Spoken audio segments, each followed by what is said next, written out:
Cela fait 4 ans que je n'étudie plus parce que je tombe à chaque fois malade. Quand je vois les amis aller à l'école, cela me fait très mal. Mon souhait est de guérir de cette maladie pour reprendre le chemin de l'école. Ces témoignages poignants d'Emmanuel, cet enfant souffrant de l'épilepsie depuis 2020, en dit long sur cette maladie qui perturbe sa scolarité. Malgré tout, il espère se rétablir le plus vite possible pour poursuivre ses études. Joséphine, qui est pour sa part séparée de son mari à cause de l'épilepsie de son fils, assiste de façon impuissante à la stigmatisation de son fils, malade depuis 20 ans. Cette dame, qui vit dans des conditions difficiles, appelle à une prise en charge totale de son enfant à travers cette journée organisée par le CHU de Brazzaville à l'occasion de la journée mondiale de l'épilepsie. On s'est séparés même avec son papa à cause de ça. Beaucoup de problèmes durant ces 20 ans. L'enfant a 20 ans, mais je supporte. Dans la société, les gens pensent que c'est moi qui est allé commettre quelque part pour que l'enfant devienne comme ça.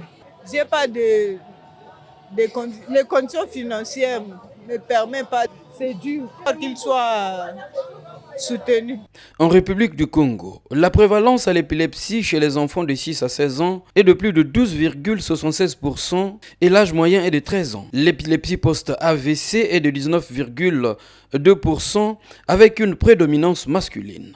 La journée consacrée à la sensibilisation sur l'épilepsie faite par le neurologue du CHU de Brazzaville est une interpellation pour lutter contre la stigmatisation de cette maladie et sa prise en charge. L'objectif de la journée, c'était la sensibilisation sur la maladie d'épilepsie. Parce que c'est une maladie en fait qui souffre d'une stigmatisation importante dans la société, notamment dans la société africaine congolaise. Et d'où l'intérêt pour nous d'en parler, pour que les gens essaient de savoir ce que c'est que la maladie épileptique. Vraiment expliquer ce que c'est que la maladie d'épilepsie. Alors l'épilepsie, c'est une maladie neurologique. C'est pas une maladie mentale.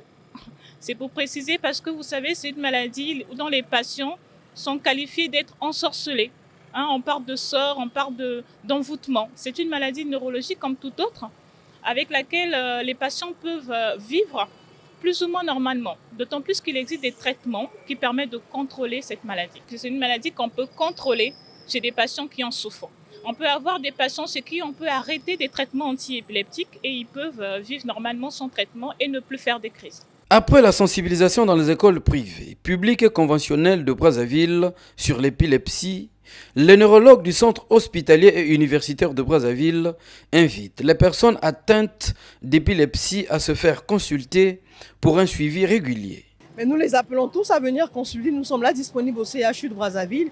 Et les patients que nous aurons à voir au jour d'aujourd'hui, nous les verrons pour la première fois. Ils n'auront pas à payer la première consultation. Et c'est vraiment pour les orienter de faire le suivi régulier de tous ces malades-là. Ils auront un suivi régulier par l'équipe de neurologie au CHU de Brazzaville. Loin d'être une maladie surnaturelle, l'épilepsie peut arriver à tout âge. Il existe des moyens modernes scientifiques pour détecter et traiter cette maladie non contagieuse. Le patient suivi peut ainsi mener une vie normale dans le respect de ses traitements et ses interdits.